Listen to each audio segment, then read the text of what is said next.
Chapter 7: Globalization and the Possibility of the McDonaldization of Society.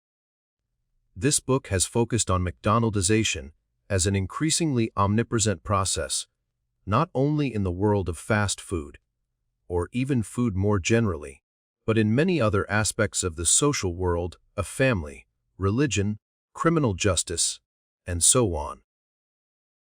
That focus is retained in the first part of this final chapter, where we look at the increasing global reach of the process of McDonaldization. We discuss both McDonaldization as a type of globalization, as well as an example of what I have called the globalization of nothing. As see below. The objective in the second part of this closing chapter is to take a critical look at the grand narrative of progressive McDonaldization, to examine whether there are important countertrends, and even whether there are signs that we are moving in the other direction toward McDonaldization. These issues will be dealt with in two subsections. First, we will focus on the rise of Starbucks and the issues of whether it is of such great importance that a distinct process of Starbuckization has emerged and threatens to replace McDonaldization, and is thereby suggestive of de-McDonaldization. We will also turn to the Internet and offer a similar analysis of eBay and eBayization, and, most important, of the transition from Web 1.2 to Web 2.2, and of which eBay is a part, and analyze whether this realm offers the most definitive evidence of de-McDonaldization. Globalization and McDonaldization. That McDonaldization is related to globalization is clear in the fact that McDonaldization, by definition, involves a process that not only is spreading throughout the United States, but also encompasses more and more of the rest of the world. In fact, the theory of McDonaldization articulated in this book has come to be seen by many as, at least in part, a theory of globalization. For example, O'Byrne and Hensby have recently offered an overview of 8 approaches to the study of globalization, one of which is McDonaldization. The following is the definition of globalization employed in the ensuing discussion. Globalization is a transplanetary process or set of processes involving increasing liquidity and the growing multidirectional flows of people, objects, places, and information, as well as the structures they encounter and create that are barriers to, or expedite, those flows. The goal in the remainder of this section is to examine McDonaldization from the perspective of each element of this definition. McDonaldization is transplanetary. As has already been discussed, McDonald's itself exists in well over 100 countries in the world, and the components of the process of McDonaldization have certainly made their way to many other countries. McDonaldization is a process, or set of processes. The term McDonaldization itself suggests its processual nature. As made clear in the definition, it is a process that affects an increasing number of sectors of society, as well as of the world as a whole. More specifically, it is a process that brings with it increasing degrees of the basic characteristics of McDonaldization: efficiency, predictability, calculability, and control.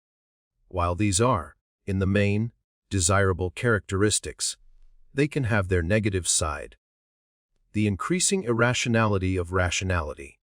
McDonaldization is liquid. The metaphor of a liquid is used here to make the point that McDonaldization is not something that is solid and locked in place. Because of its liquidity, because it is a process, it can move more easily from institution to institution, from society to society. McDonaldization involves multidirectional flows. Unlike other global processes, such as Americanization, globalization does not flow in one direction.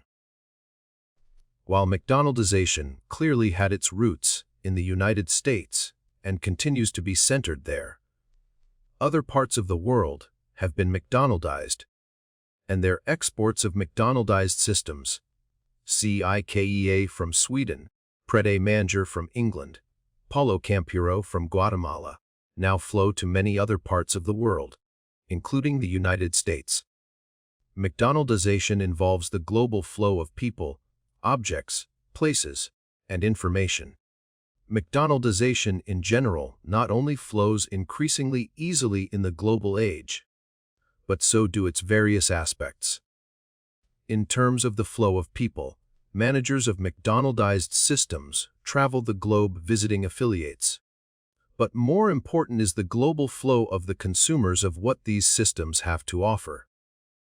Thus, those who move about the world on business, or as tourists, are often looking for familiar settings. Those that have the familiar characteristics of McDonaldized restaurants or hotels that are part of global chain systems are often very attractive to them. Various objects flow throughout the world, especially those carried by the highly McDonaldized global package delivery companies such as Federal Express, UPS, and DHL.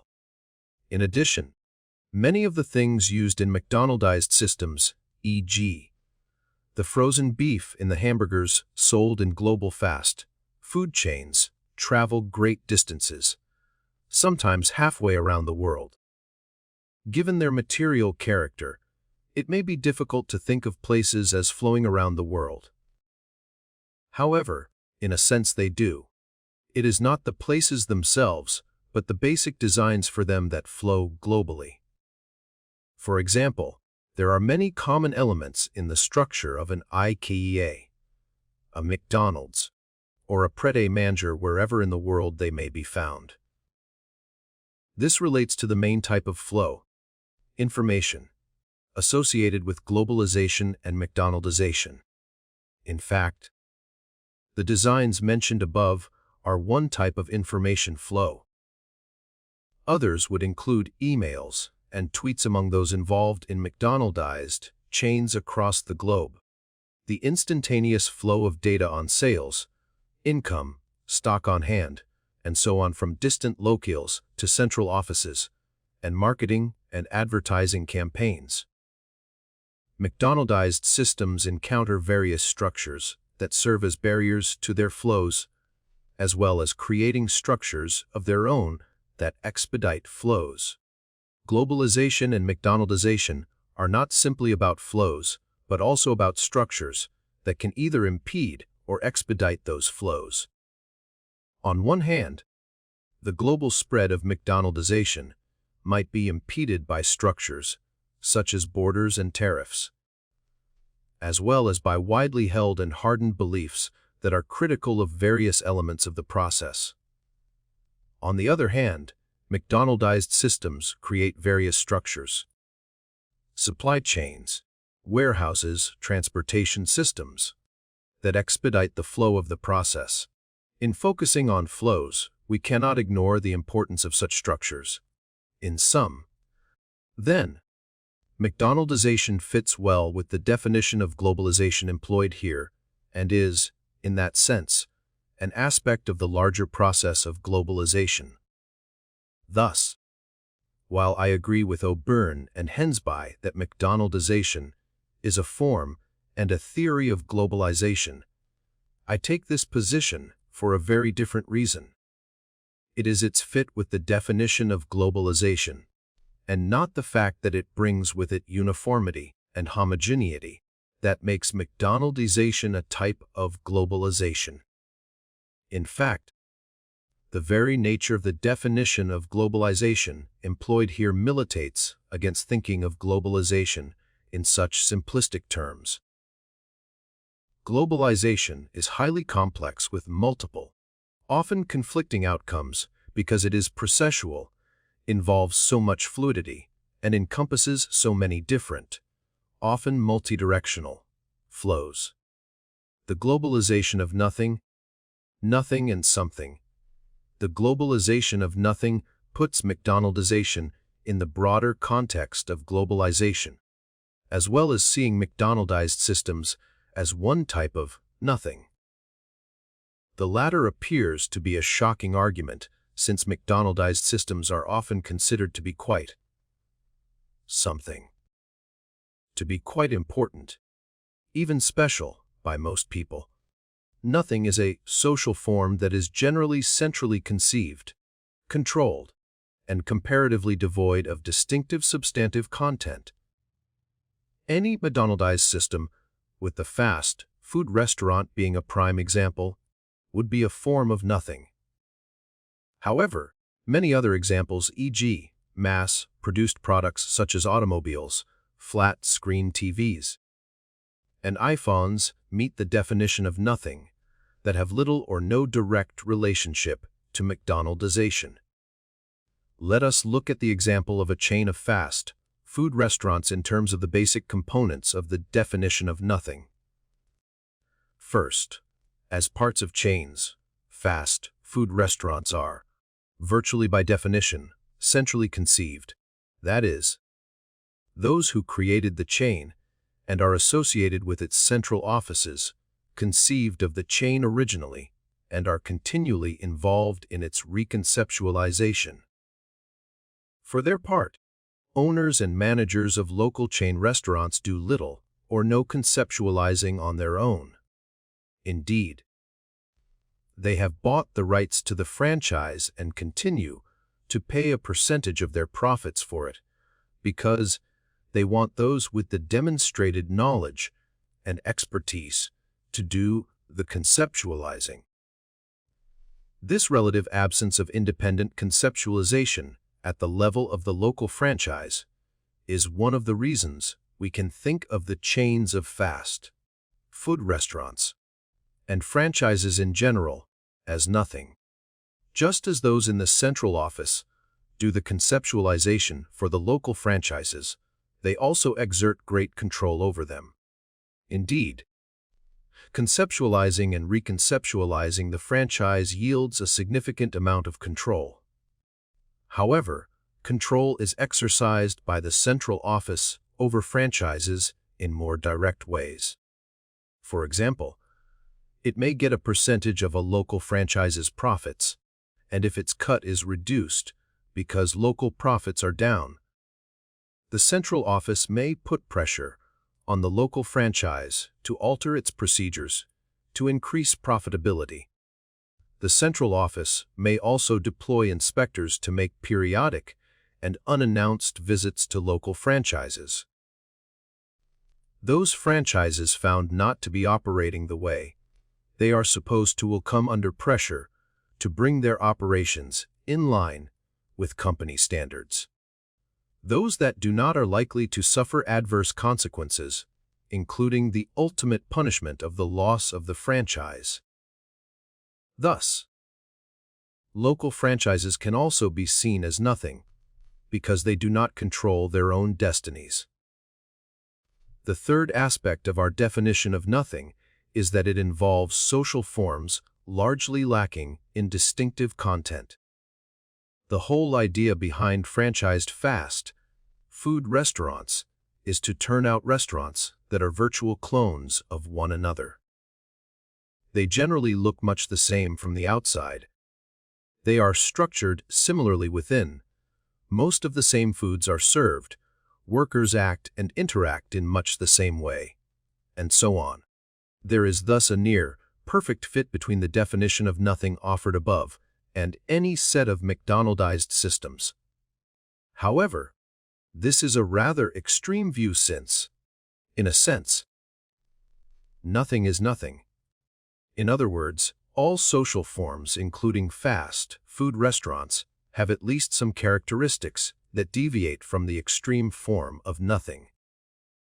That is, they involve some local conceptualization and control, and each one has at least some distinctive elements.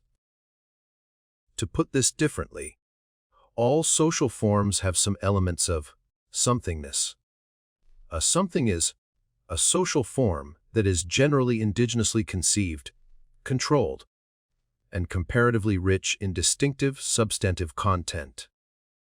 Neither nothing nor something exists independently of the other. Each makes sense only when paired with, and contrasted to, the other. If a fast food restaurant is an example of nothing, then a meal cooked at home from scratch would be an example of something. The meal is conceived by the individual cook and not by a central office. Control rests in the hands of that cook. Finally, that which the cook prepares is rich in distinctive content and different from that prepared by other cooks, even those who prepare the same meals. While nothing and something are presented as if they are a dichotomy, we really need to think in terms of a continuum, from something to nothing. Although a fast food restaurant falls toward the nothing end of the continuum, every fast food restaurant has at least some distinctive elements. Each has some elements of somethingness. Conversely, while every home-cooked meal is distinctive, it is likely to have at least some elements in common with other meals, as for example, reliance on the same cookbook or recipe, and therefore have some degree of nothingness. No social form exists at the extreme nothing or something pole of the continuum. They all fall somewhere in between. However, it remains the case that some lie closer to the nothing or something end of the continuum. Fast food restaurants, and more generally all McDonaldized systems, fall toward the nothing end of the something-nothing continuum. If McDonaldized systems are clearly an example of nothing, how does that relate to globalization? Glocalization and globalization. To many students of globalization, the central issue is the relationship between the highly interrelated topics of homogeneity, heterogeneity, and the global, local. The now famous concept of glocalization emphasizes the integration of the global and the local, as well as far more heterogeneity than homogeneity. Glocalization is defined as the interpenetration of the global and the local, resulting in unique outcomes in different geographic areas. That is, global forces, often associated with a tendency toward homogenization, run headlong into the local in any given geographic location, rather than one overwhelming the other. The global and the local interpenetrate, producing unique outcomes in each location. This emphasis on glocalization has a variety of implications for thinking about globalization in general. First, it leads to the view that the world is highly varied and growing increasingly pluralistic. Global realities in one part of the world are likely to be quite different from such realities in other parts. This view leads one to downplay many of the fears associated with globalization in general, and McDonaldization more specifically, especially the fear of increasing homogeneity throughout the world. Those who emphasize glocalization thus argue that individuals and local groups have great power to adapt, innovate, and maneuver within a globalized world. Although they may be subject to globalizing processes, these powerful individuals and groups are not likely to be overwhelmed by and subjugated to them. They are able to globalize them. Whether the forces of globalization overwhelm the local is contingent on the specific relationship between the forces and counterforces in any given locale. Where the counterforces are weak, globalizing forces may successfully impose themselves. But where they are strong, a global form is likely to emerge that uniquely integrates the global and the local. Thus, to fully understand globalization, we must deal with the specific and contingent relationships that exist in any given locale. The forces impelling globalization are not totally coercive. Rather, they provide material to be used in concert with the local in the creation of distinctive global realities.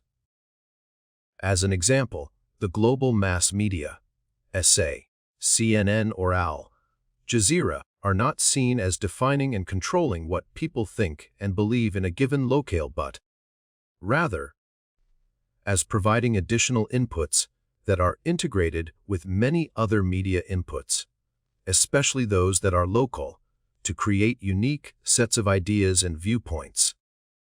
McDonald's is seen as a global phenomenon because, for example, it adapts its menu to different locales and offers one or a few items, e.g., McSpaghetti in the Philippines, that are specific to a given area. There is no question that globalization is an important part of globalization, but it is far from the entire story.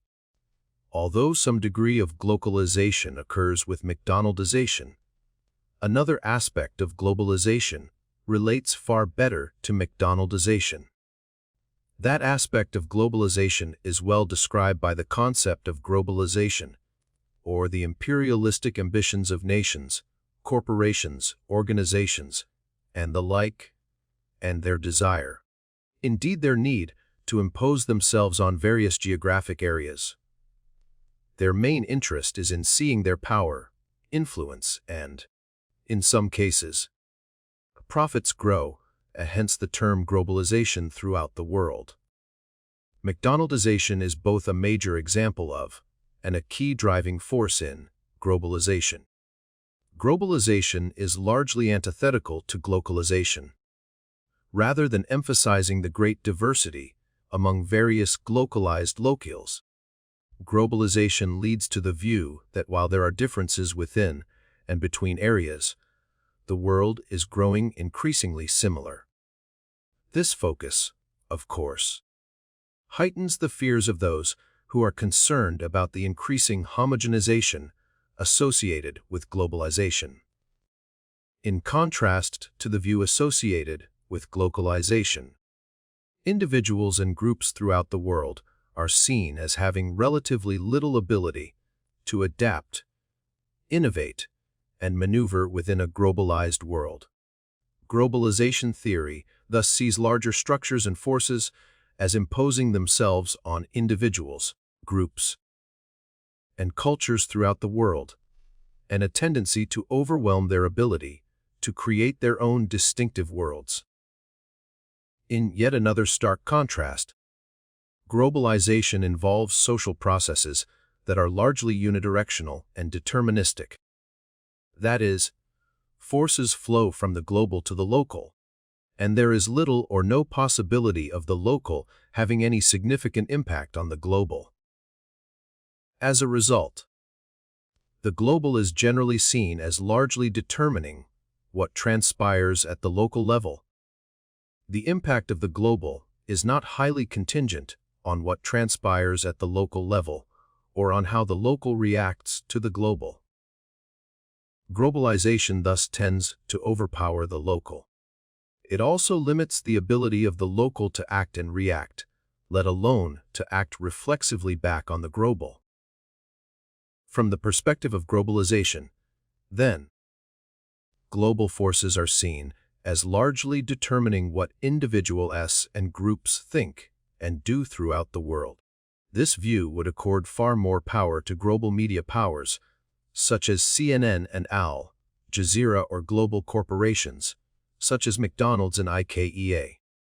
If we juxtapose the globalization and nothing, something continua implied in the preceding discussion, we come up with four major possibilities: globalization of nothing, globalization of something, globalization of nothing, and globalization of nothing.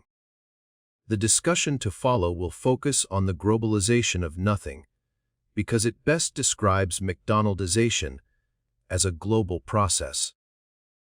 The globalization of nothing, a specific example of nothing, is a meal at McDonald's. Throughout the world, there is little that is distinctive about any given McDonald's restaurant. The food served there, the people who work in these settings, and the services they offer. And, of course, there has been a very aggressive effort to globalize McDonald's and its meals, to expand their presence throughout much of the world. The global expansion of McDonald's and other fast food chains and its meals is therefore a near perfect example of both nothing and globalization, of the globalization of nothing. Within the context of globalization, there is a strong affinity between globalization and nothing. Among the reasons for that affinity are the following. There is a far greater demand throughout the world for nothing than something. This is the case because nothing tends to be less expensive than something. More people can afford the former than the latter. McDonald's places great emphasis on its low prices, and this is true of most other McDonaldized businesses, such as IKEA. The comparative simplicity and lack of distinctiveness of nothing appeal to a wider range of tastes. The food at McDonald's is famous for its basic salty, sweet taste, as are the simple, clean lines of IKEA furniture. Nothing is far less likely to bother or offend those in other cultures. Although it has aroused outrage in some cultures, McDonald's has shown the ability to fit into many different cultures. Because of the far greater potential sales, much more money can be, and is, devoted to the advertising and marketing of nothing, thereby creating a still greater demand for it than for something. McDonald's spends huge sums on advertising and has been very successful at generating great demand for its fare. In contrast, a local restaurant offering food that is something in, say, Greece cannot afford to advertise and thus has little chance competing with McDonald's. Given the great demand, it is far easier to mass produce and distribute the empty forms of nothing than the substantively rich forms of something, e.g., homemade Greek food, handcrafted pottery. Indeed, many forms of something lend themselves best to limited, if not one-of-a-kind, production. A skilled potter may produce a few dozen pieces of pottery, and an artist a painting or two in perhaps a week, a month, or even a year. While these crafts and artworks may, over time, move from owner to owner in various parts of the world, this traffic barely registers in the total of all global trade and commerce. Of course, there are the rare masterpieces that bring millions of dollars, but in the main, these one-of-kind works are small, ticket items. In contrast, thousands, many millions, and sometimes billions of varieties of nothing are mass-produced and sold throughout the globe. Thus, the global sale of fast food like Big Macs, Whoppers, and Kentucky Fried Chicken, as well as the myriad other forms of nothing, is a far greater factor in globalization than the international sale of pieces of high art. For example, the art of Van Gogh or of tickets to Lady Gaga's most recent world tour. Furthermore, the economics of the marketplace demand that the massive amount of nothing that is produced be marketed and sold on a global basis. For one thing, the economies of scale mean that the more that is produced and sold, the lower the price. Almost inevitably, then, American producers of nothing, and they are, by far, the world leaders in this, must become dissatisfied with the American market, no matter how vast it is, and aggressively pursue a world market for their products. The greater the global market, the lower the price that can be charged, meaning, in turn, that even greater numbers of nothing can be sold globally. Another economic factor stems from the stock market's demand that corporations that produce and sell nothing. Indeed, all corporations increase sales and profits from one year to the next. When corporations simply meet the previous year's profitability or experience a decline, they are likely to be punished in the stock market and to see their stock prices fall. To increase profits continually, the corporation is forced to search out new markets. One way of achieving that end is constantly to expand globally. Since something is less likely to be produced by large corporations, there is far less pressure to expand the market for it. In any case, given the limited number of these things that can be produced by artisans, skilled chefs, artists, and so on, there are profound limits on such expansion. This, in turn, brings us back to the pricing issue and relates to the price advantage that nothing ordinarily has over something. As a general rule, the various types of nothing cost far less than something. The result, obviously, is that nothing can be marketed globally far more aggressively than something. Also, items that meet the definition of nothing generally can be easily and efficiently packaged and moved, often over vast areas. The frozen hamburgers and French fries that form the basis of McDonald's business are prime examples. Clearly, it would be much harder to package and move fresh hamburgers and freshly sliced potatoes, especially over large distances. That's one of the reasons that In-N-Out Burger has not moved beyond the western United States or become a global presence. The flat boxes that are used to ship the various pieces that go into the at-home construction of IKEA furniture are far easier and cheaper to ship than the crates that are used to ship expensive, handmade, and fully constructed furniture. Furthermore, because the unit costs of such items are very low, it is of comparatively little consequence if they go awry, are lost, or are stolen. In contrast, such problems with a piece of handmade furniture or an antique vase are disastrous. It is far more expensive to insure something than nothing. And this difference is another reason for the cost advantage that nothing has over something. In sum, the objective in this section has been to demonstrate that McDonaldization is part and an example of the broad process of globalization. More specifically, it is a prime example of one subtype of globalization, the globalization of nothing. As in the rest of this book, this discussion points to McDonaldization as a continuing, if not increasingly powerful force. While I think that is the case, the discussion in the remainder of this chapter shifts to signs of the weakening of McDonaldization and even to the possibility of the McDonaldization of society. The de-McDonaldization of society. De-McDonaldization involves a decline in the power and reach of McDonaldization. We discuss the issue of de-McDonaldization under two headings. First, we look at Starbucks as a powerful competitor to McDonald's and whether a process of Starbuckization can be seen as an alternative to, or even replacement for, McDonaldization.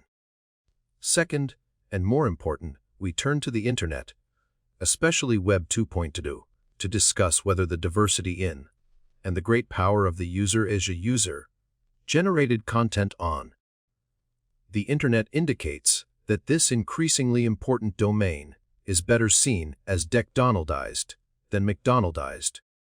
Starbuckization. Is Starbuckization different enough from McDonaldization that it deserves its own distinctive label? If so, does this indicate that we are in the midst of a process of de-McDonaldization? Starbucks' image is that it is cutting edge. This not only prioritizes Starbucks, but also implies that McDonald's is no longer on top. If Starbucks is on the cutting edge of the fast food industry, then perhaps it should be the model for the process discussed here.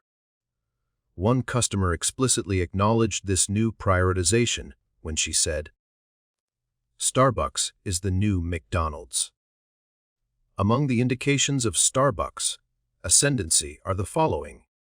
Other businesses now owe their existence to Starbucks and seek to emulate it, said the CEO of the nearly 500-store Caribou coffee chain. "I got into the business because of what Starbucks created."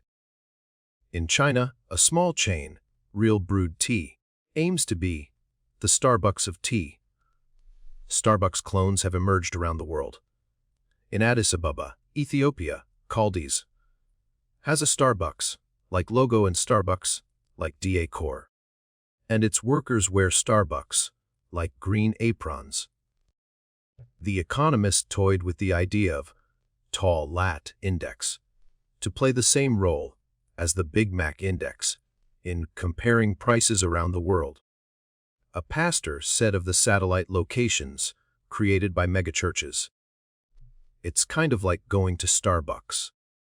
You know the product you're going to get." There is a book that delineates the leadership principles behind Starbucks' success and communicates them to aspiring business people. What has Starbucks added to or removed from the McDonald's model?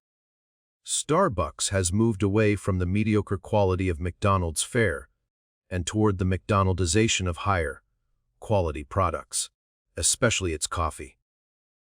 Prior to Starbucks, the quality of American coffee was quite dismal. Starbucks has spearheaded a now widespread trend, including at McDonald's, in the United States toward the appreciation and consumption of higher quality coffee.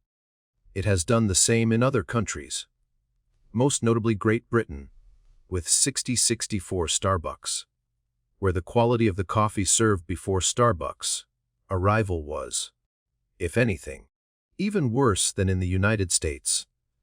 Starbucks has succeeded wildly in countries with a history of poor coffee and without a strong coffee culture, e.g., Japan, with more than 800 shops.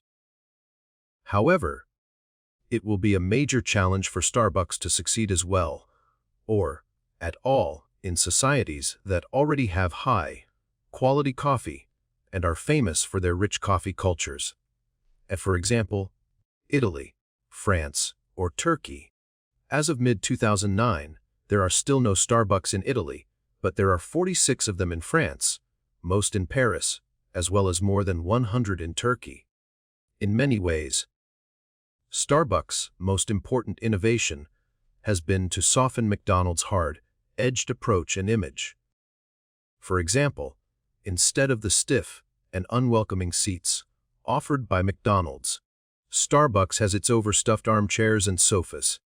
In fact, Howard Schultz explicitly seeks to distance Starbucks from McDonald's by associating it with Ray Oldenburg's more homey notion of a third place. We're in the business of human connection and humanity, creating communities in a third place between home and work. Schultz associates several characteristics with Starbucks as a third place, including offering taste of romance, an affordable luxury, an oasis, and casual interaction. Starbucks also encourages customers to come with their laptop computers and to connect to the internet through a Wi-Fi connection. For a fee for most customers. They can also browse not only the newspapers for sale or left behind by others, but also the books and CDs for sale, and they can stay as long as they wish. Regardless, even Schultz recognizes that Starbucks is not yet the ideal third place, with its lack of adequate seating and the fact that even the relatively few customers who choose serve or are able to stay for a while rarely, in fact, get to know one another. In contrast, McDonald's focuses on the dangers of people staying too long. Indeed, The more general message from McDonald's has been that the customer is less than welcome. Customers are expected to eat their food fast and get out as quickly as possible. More recently, the message has become, don't enter the restaurant at all. Instead, whenever possible, customers are expected to use the drive-through window, buy their food, and then leave immediately, taking their food and debris with them. The ideal McDonald's customer is one who never sets foot in the restaurant. Starbucks has worked hard to create the opposite, or at least a very different, image. That customers are welcome, so welcome that they can stay for hours, if not all day. Of course, this message is more image than reality, while Wi-Fi is offered from the comfort of your favorite cozy chair. It is costly. As one journalist put it, how welcome can one feel when staring at a meter that is running? Furthermore, if more than a handful of customers tried to take Starbucks up on its invitation to stay for hours, its shops would soon be inundated with people. There are a minuscule number of sofas, armchairs, tables, and seats for the enormous numbers of customers who stop at a Starbucks on a given day. Most customers pick up their coffee in the shop and leave immediately or use its drive-through window. In fact, 80% of Starbucks customers are go customers. Thus, almost all of Starbucks customers behave in much the same way as many McDonald's customers. In fact, the vast majority of McDonald's customers undoubtedly remain in the restaurant longer than Starbucks customers. John Simmons argues that the vast majority of Starbucks customers made no conversation or social interaction in the store. The difference between the two food chains is much more appearance than reality. Made no conversation in reality. Thus, it could be argued that Starbucks' major innovation has been in the realm of theatrics. It is about providing a great experience accompanied by coffee. Starbucks has created a kind of stage set in which a few unpaid performers, really paying customers, create the illusion of an old-fashioned coffee house. Although they may like watching the show, most customers do not want, or are unable because of time constraints, to be performers in it. Because of a lack of enough seating, they probably could not be those performers, even if they wanted to be part of the show. They often do, however, feel good, assuming they don't use the drive-through being the audience as they line up for their coffee, and then leave with it. They may even imagine that someday they, too, might have the time to be part of the show and linger in one of those armchairs. Starbucks has created great theater, and in so doing, it has created a new way of doing something McDonald's pioneered. Using customers as unpaid workers. McDonald's customers line up for their own food, deliver it to their tables, and then clean up after themselves.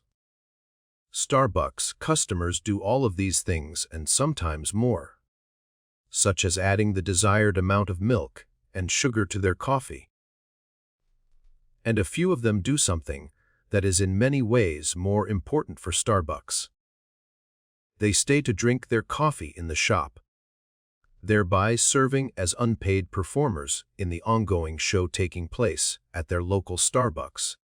These actors include not only casual coffee drinkers, but also people who use Starbucks as a place to meet dates, or with the Wi-Fi access as a part-time office.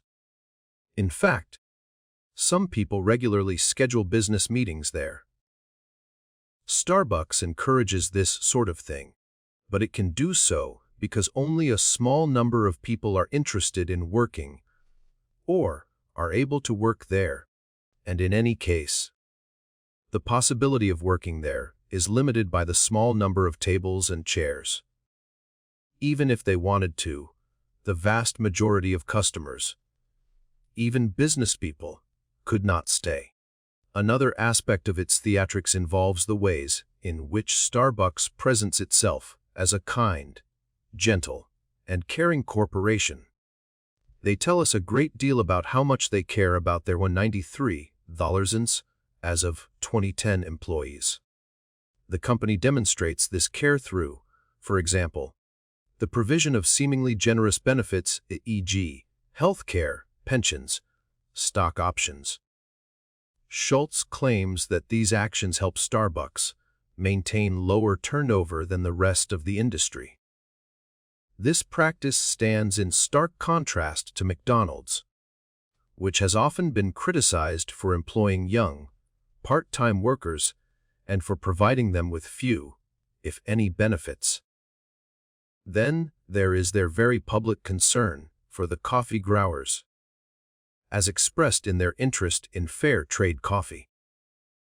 Again, the contrast is with McDonald's, which is often accused of exploiting the land and those who provide them with beef, chicken, potatoes, and so forth. There is growing evidence, however, that this contention, too, is more myth than reality. It is more public theater, or perhaps better public relations. In the examples mentioned above, Starbucks does not treat its employees as well as it would like us to think, and its commitment to fair trade coffee is minimal. According to one source, less than 4% of Starbucks coffee is fair trade coffee. It rarely offers fair trade varieties as its coffee of the day, and it has not followed through on, or publicized widely, its promise to brew such coffee on demand for customers who request it. Starbucks' commitment to the small coffee farmer is much more myth than reality, and other chains, Costa and Caf Nero in Great Britain, do much more to ensure that fair trade coffee is sold.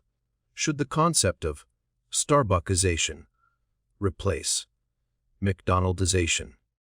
Are the successes of Starbucks and the innovations associated with it enough to conclude that Starbuckization should replace McDonaldization as the term to describe the various changes discussed in this volume? I think the answer is a clear and resounding no.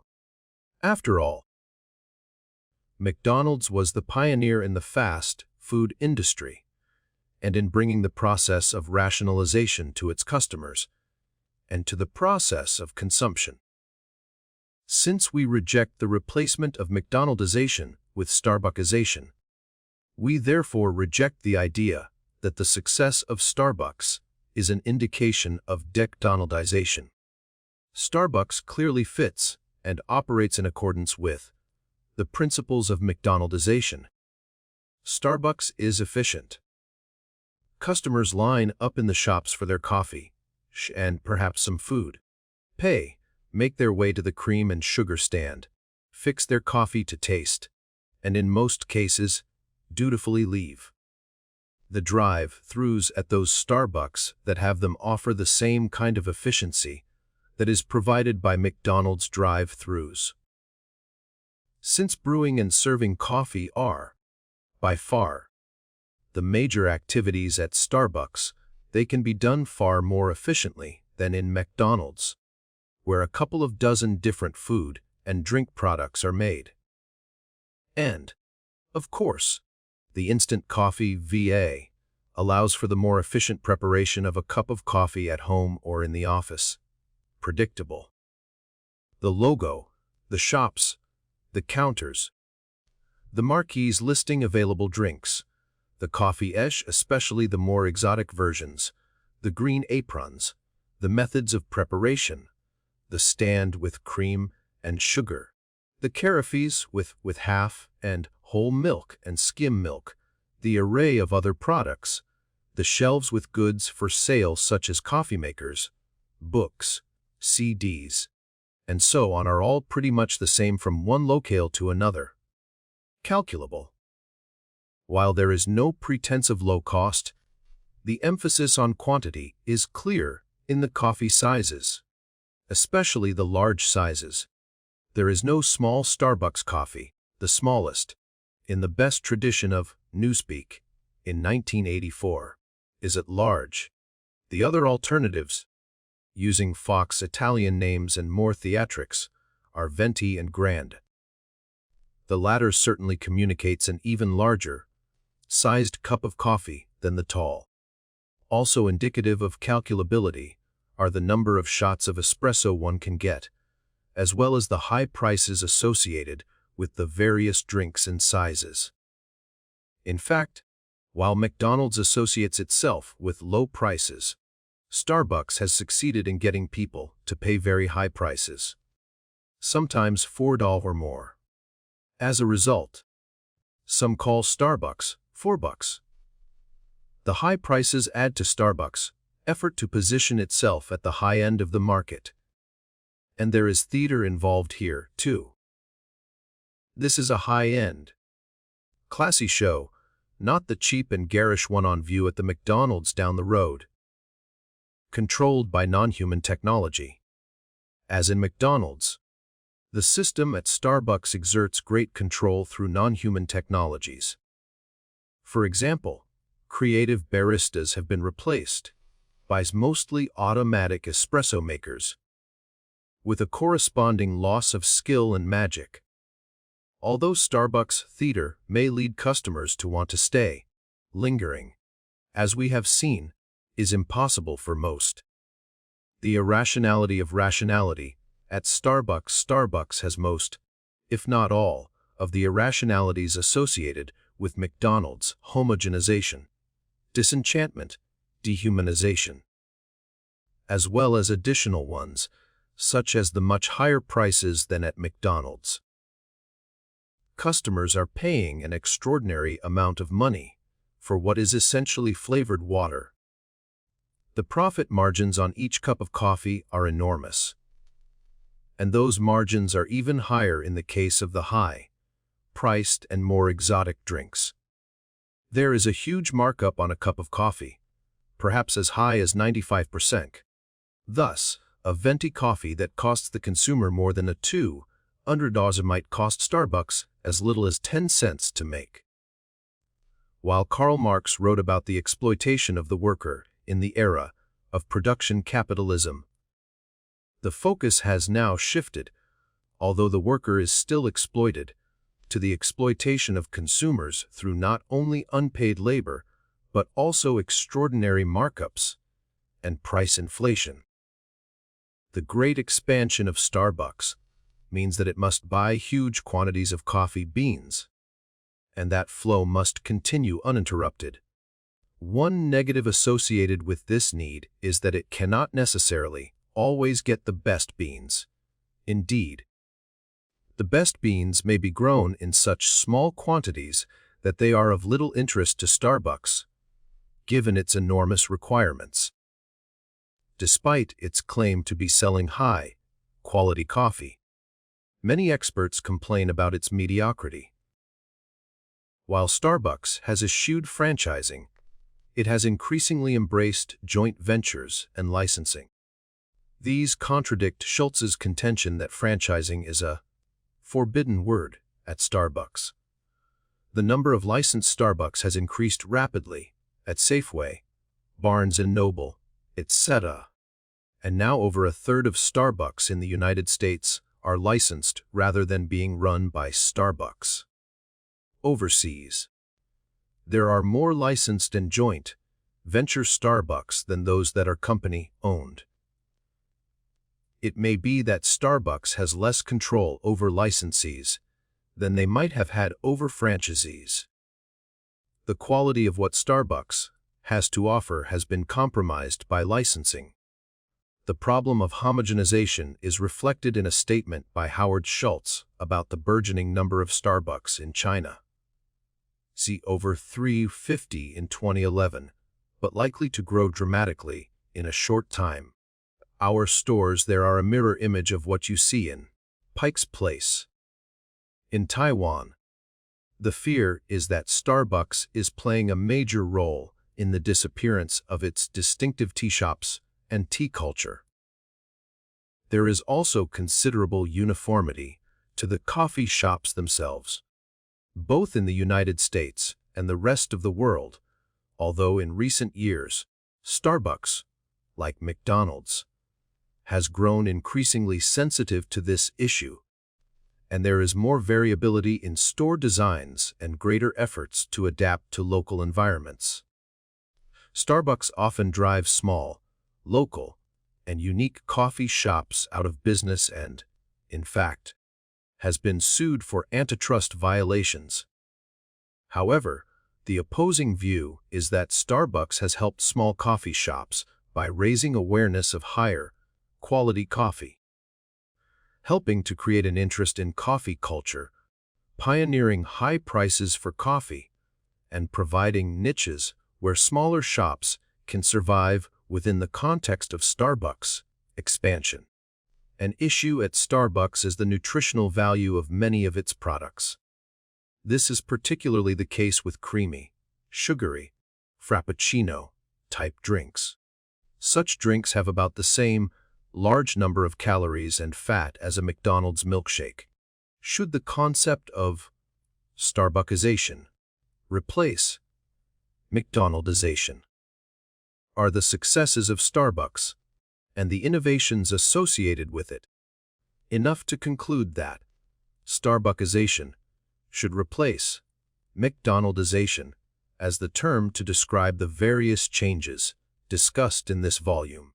I think the answer is a clear and resounding no. After all, McDonald's was the pioneer in the fast food industry and in bringing the process of rationalization to its customers and to the process of consumption. Since we reject the replacement of McDonaldization with Starbuckization, we therefore reject the idea that the success of Starbucks is an indication of de-McDonaldization. Starbucks clearly fits and operates in accordance with the principles of McDonaldization. Starbucks is efficient. Customers line up in the shops for their coffee and perhaps some food, pay, make their way to the cream and sugar stand, fix their coffee to taste, and in most cases, dutifully leave. The drive-thrus at those Starbucks that have them offer the same kind of efficiency that is provided by the McDonald's drive-thrus.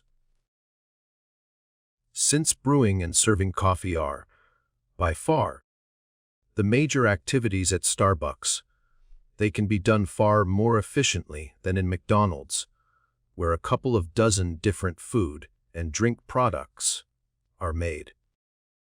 The instant coffee, VA, allows for the more efficient preparation of a cup of coffee at home or in the office. Predictable. The logo, the shops, the counters, the marquees listing available drinks. The coffee, especially the more exotic versions. The green aprons, the methods of preparation. The stand with cream and sugar. The carafes with half-half, whole milk, and skim milk. The array of other products, and the shelves with goods for sale such as coffee makers, mugs, books, and CDs are all pretty much the same from one locale to another. Calculable. While there is no pretense of low cost, the emphasis on quantity is clear in the coffee sizes, especially the large sizes. There is no small Starbucks coffee. The smallest, in the best tradition of Newspeak, in George Orwell's 1984, is a large. The other alternatives, using Fox Italian names, are Venti and Grand. Also indicative of calculability are the number of shots of espresso one can get, as well as the high prices associated with the various drinks and sizes. While McDonald's associates itself with low prices, Starbucks has succeeded in getting people to pay very high prices, sometimes $4 or more, leading some to call it $4. Controlled by non-human technology. As in McDonald's, The system at Starbucks exerts great control through non-human technologies. For example, creative baristas have been replaced by mostly automatic espresso makers, leading to a corresponding loss of skill and magic. Although Starbucks theater may lead customers to want to stay, lingering, as we have seen, is impossible for most. The irrationality of rationality at Starbucks. Starbucks has most, if not all, of the irrationalities associated with McDonald's homogenization, disenchantment, dehumanization, as well as additional ones, such as the much higher prices than at McDonald's. Customers are paying an extraordinary amount of money for what is essentially flavored water. The profit margins on each cup of coffee are enormous. There is a huge markup on a cup of coffee, perhaps as high as 95%. A venti coffee that costs the consumer more than $200 might cost Starbucks as little as 10 cents to make. While Karl Marx wrote about the exploitation of the worker in the era of production capitalism, the focus has now shifted to the exploitation of consumers through not only unpaid labor, but also extraordinary markups and price inflation. The great expansion of Starbucks means that it must buy huge quantities of coffee beans, and that flow must continue uninterrupted. One negative associated with this need is that it cannot necessarily always get the best beans. Indeed, the best beans may be grown in such small quantities that they are of little interest to Starbucks, given its enormous requirements, despite its claim to be selling high-quality coffee. Many experts complain about its mediocrity. While Starbucks has eschewed franchising, it has increasingly embraced joint ventures and licensing. These contradict Schultz's contention that franchising is a forbidden word at Starbucks. The number of licensed Starbucks has increased rapidly at Safeway, Barnes & Noble, etc. And now over a third of Starbucks in the United States are licensed rather than being run by Starbucks. Overseas, there are more licensed and joint venture Starbucks than those that are company-owned. It may be that Starbucks has less control over licensees than they might have had over franchisees. The quality of what Starbucks has to offer has been compromised by licensing. The problem of homogenization is reflected in a statement by Howard Schultz about the burgeoning number of Starbucks in China, over 350 in 2011, but likely to grow dramatically in a short time. Our stores there are a mirror image of what you see in Pike Place. In Taiwan, the fear is that Starbucks is playing a major role in the disappearance of its distinctive tea shops and tea culture. There is also considerable uniformity to the coffee shops themselves, both in the United States and the rest of the world. Although in recent years, Starbucks, like McDonald's, has grown increasingly sensitive to this issue, and there is more variability in store designs and greater efforts to adapt to local environments. Starbucks often drives small, local, and unique coffee shops out of business and, in fact, has been sued for antitrust violations. However, the opposing view is that Starbucks has helped small coffee shops by raising awareness of higher quality coffee, helping to create an interest in coffee culture, pioneering high prices for coffee, and providing niches where smaller shops can survive within the context of the expansion of Starbucks. An issue at Starbucks is the nutritional value of many of its products. This is particularly the case with creamy, sugary, frappuccino-type drinks. Such drinks have about the same, large in number of calories and fat as a McDonald's milkshake. Although it has a public policy of not marketing to children and of not hooking children on addictive coffee drinks, its starter drinks, such as a banana mocha frappuccino and caramel macchiato, inevitably attract pre- or early teens because they have similarities to milkshakes and Slurpees. The types of music promoted also attract children and teenagers to Starbucks. This is another way in which Starbucks has stood on the shoulders of McDonald's. It could be argued that McDonald's infantilized food. It created a circus-like atmosphere and used a clown, Ronald McDonald, and other cartoon-like characters, Hamburglar, to lure children who, in most cases, brought their parents along. It offered finger food that could be eaten with one's hands. It also offered very basic tastes, most generally the very sweet and highly salty, sometimes in the same food. Then there were the vast numbers of toys given away or sold, as well as the tie-ins to movies such as those made for children by Disney.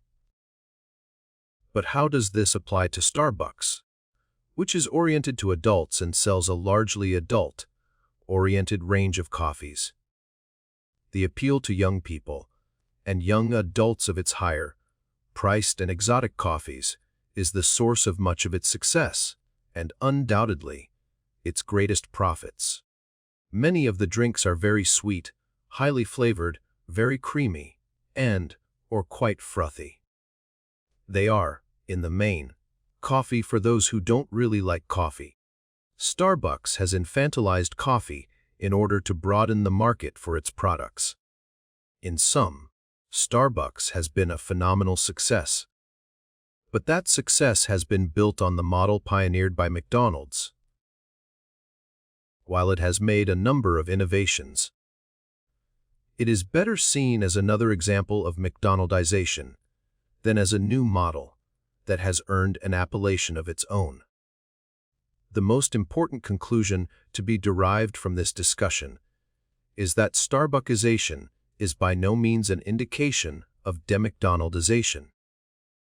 While eBay is unpredictable due to the surprise factor found in the items for sale and their prices, the processes that surround the entry and sale of each item are highly predictable. Entirely predictable is the appearance of each entry as it is listed for sale. What is listed in the box might be anything, but the box itself is always the same. Similarly predictable are the filters that appear when a user searches within a particular category. For instance, when searching for clothes, filters may be set to sort for size, color, style, brand, or condition. Further increasing predictability is the fact that the seller of an item listed toward the top of any search result will be a power seller. To be included in that category, one has to have paid a fee after having been involved in at least 100 transactions that produced at least $3,000 in sales during the preceding 12 months. Furthermore, over the course of that period, the seller had to have received a rating of 98%. The Power Seller program promises that dedicated and predictable eBay sellers will have increased visibility in search results, including top of the list placement in searches. It is increasingly less likely that sellers fit the image of an unpredictable weekend yard sale host. In terms of calculability, the eBay model allows buyers to access an extraordinarily large number of items. Furthermore, each seller pays an insertion fee for listing an item, as well as a final value fee once the item is sold. The eBay site even hosts a value calculating tool yielding results on the average price, full price range, and number of listings sold within a particular category during the preceding 3 weeks. Items, descriptors, and users are all coded by their own algorithms, enabling the connection of search to item. These complex equations allow items, terms, and users to be identified from the database instantaneously. Sellers are therefore encouraged to create effective listings by buying additional descriptors beyond the limited number allowed in a standard listing. Sellers may also block particular users from viewing a listing by entering specific user names, who will then be identified from the database through their particular algorithm. More generally, the focus of eBay is on maximizing the quantity of items listed and sold, as well as the number of users. We can find other websites, e.g., freecycle.com, with a great variety of items for sale, trade, or giveaway. Websites that are not McDonaldized to a high degree. However, should such sites wish to strengthen and extend their reach, they will need to McDonaldize their underlying structure much the way that McDonald's and eBay have rationalized theirs. This is an important correction to the eBayization hypothesis. User-generated variety not only coexists with but thrives because of the rationalized structure of eBay. In sum, eBay, at least in its underlying structure, is McDonaldized and therefore should not be seen as an indicator of de-McDonaldization. Web 1.0 and 2.0. Web 1.0 can be described as the Internet in its first decade, at the 1990s. That which exists as of this writing can, in the main, be seen as Web 2.0. However, Web 1.0 and 2.0 are viewed here mainly as temporally overlapping phenomena.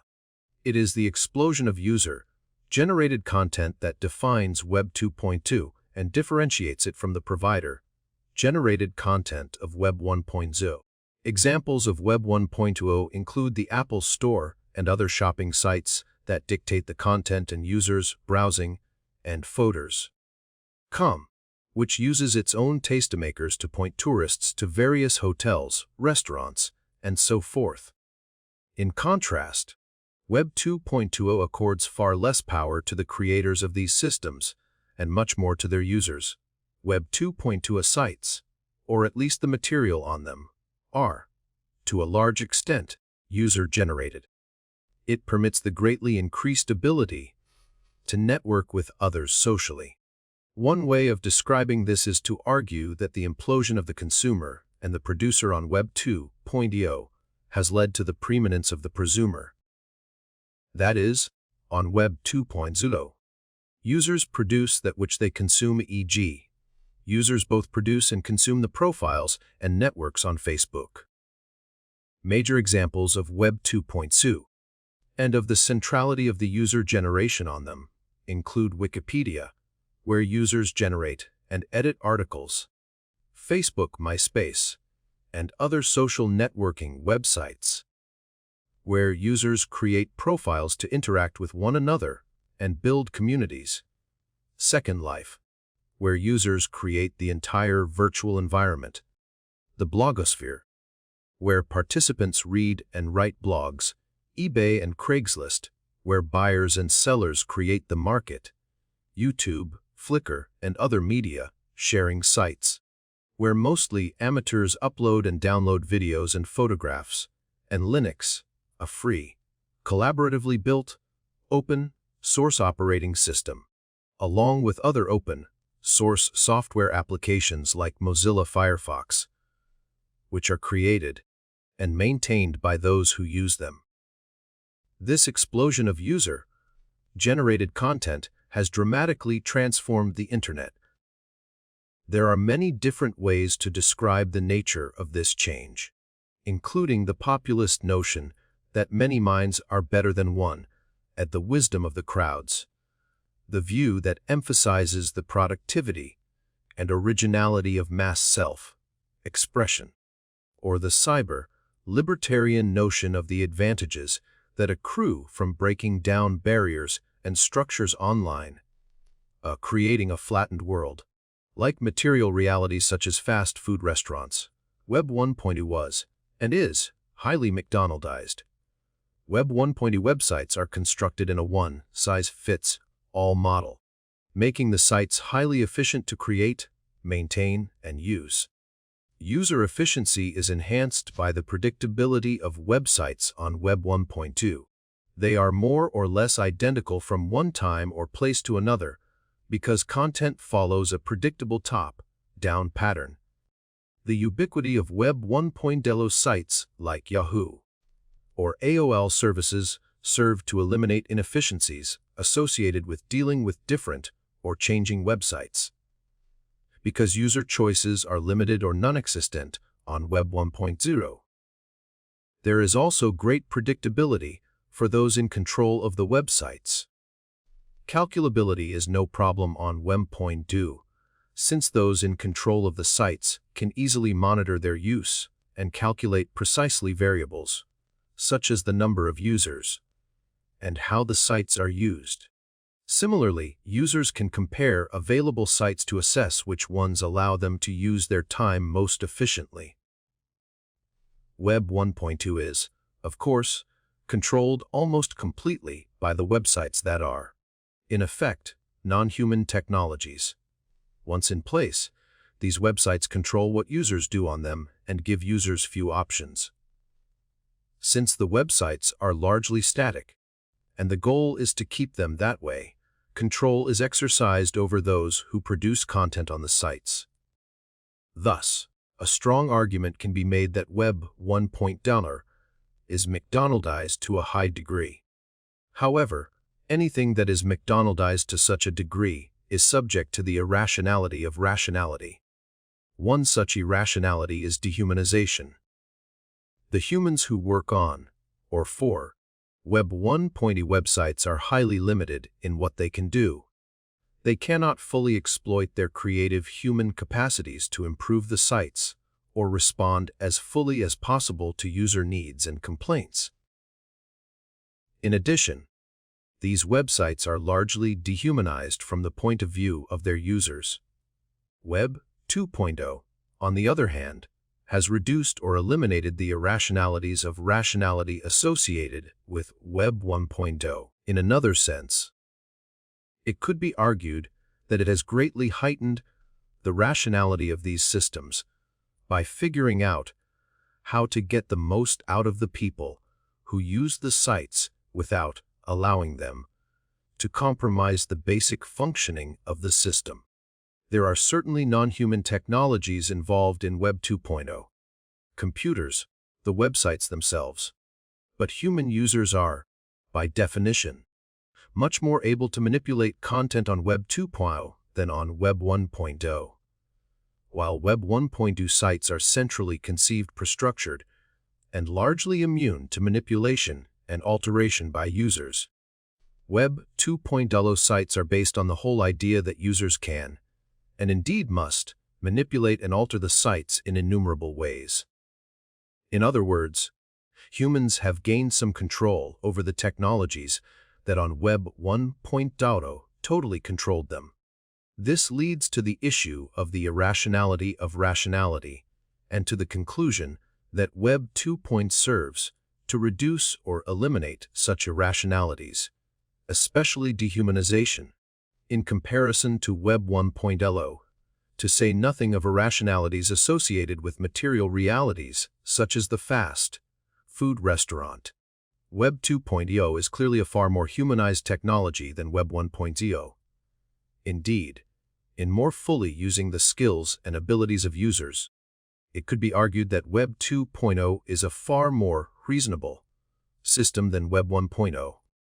User behavior is not highly directed, as is the case with Web 1.0, but is instead more creative in nature. Overall, then, Web 2.0 involves a process of the McDonaldization of the Internet, at least in comparison to Web 1.0. In those senses, it contradicts the argument of ever-increasing McDonaldization. Because of user-generated content, Web 2.0 loses something with respect to calculability, efficiency, predictability, and control through non-human technologies. But these dimensions, and McDonaldization more generally, have not disappeared completely on Web 2.0. Although content might be personalized and creatively produced on Web 2.0 sites, such as eBay and Facebook, McDonaldization continues to exist, as we saw above in the case of eBay on those sites, especially in their underlying structures. For example, efficiency is manifest in Facebook's largely hidden profit models that are based on the utilization of the creation of value by unpaid prosumers. Facebook also exerts control, and in fact constitutes an unprecedented intrusion of technology into socializing and selfhood through the application of non-human technologies to these processes. Facebook, for instance, structures social networking by dictating the look of the profiles. Interaction on Facebook follows preset and centrally controlled principles and structures.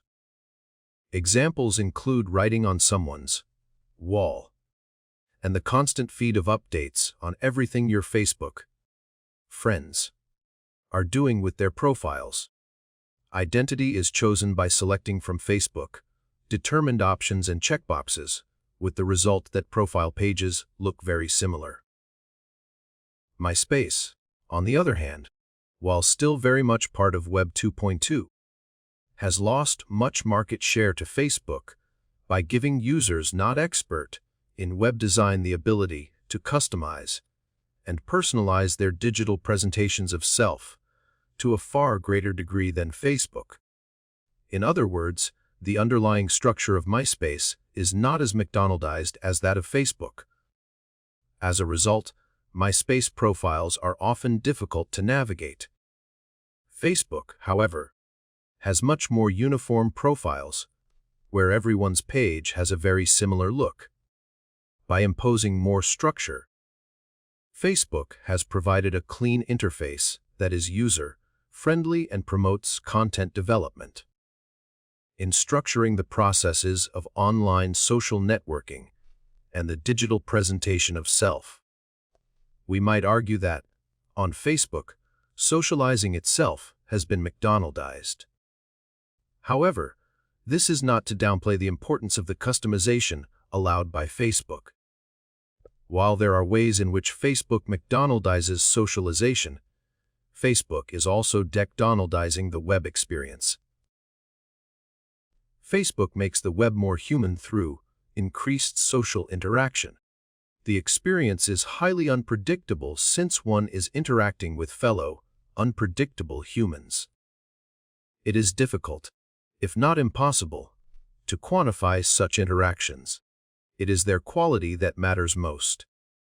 Facebook makes keeping in touch with distant friends efficient. However, it also is highly inefficient since it facilitates more socialization through maintaining social ties that one might, in the past, have lost. And it is inefficient because of the huge amount of time and energy people devote to these sites uploading pictures or socializing online. One of the things that the preceding discussion makes clear is that while Web 2.0 is not without its McDonaldized elements, it is certainly less McDonaldized than Web 1.0.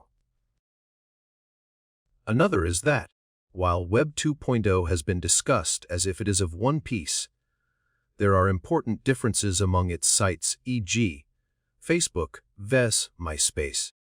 This analysis of Web 1.0 and Web 2.0 constitutes a kind of test of McDonaldization as a grand narrative, and the idea that we are likely to see an ever-increasing McDonaldization of society.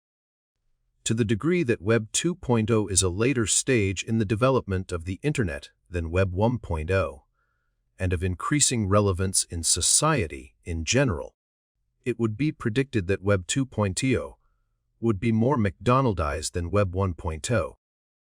That this is not the case, and the fact that at least on the surface, Web 2.0 is far less McDonaldized than Web 1.0, casts doubt on the McDonaldization thesis. This leads us to a more nuanced conclusion to this book and to this discussion of McDonaldization and de-McDonaldization. That is, the McDonaldization process continues apace in the infrastructure of Web 2.0, and it is that which, paradoxically, has allowed for the de-McDonaldization of the surface level content to be found there. This is a more complex conclusion than one that simply depicts a grand narrative of ever escalating and expanding McDonaldization. This change is not surprising, since the McDonaldization thesis was developed to analyze the material world of fast food restaurants and the like. But the digital world, especially the more advanced digital world of Web 2.0, is a very different place. We should not be shocked that the McDonaldization thesis requires some amendation in this new context. Indeed, it would have been shocking had it not required any alteration. In any case, the distinction between surface-level McDonaldization and underlying McDonaldization should prove useful, especially in analyzing the Internet of the future, Web 3.0, or whatever that next stage is to be called, as well as the future of society more generally.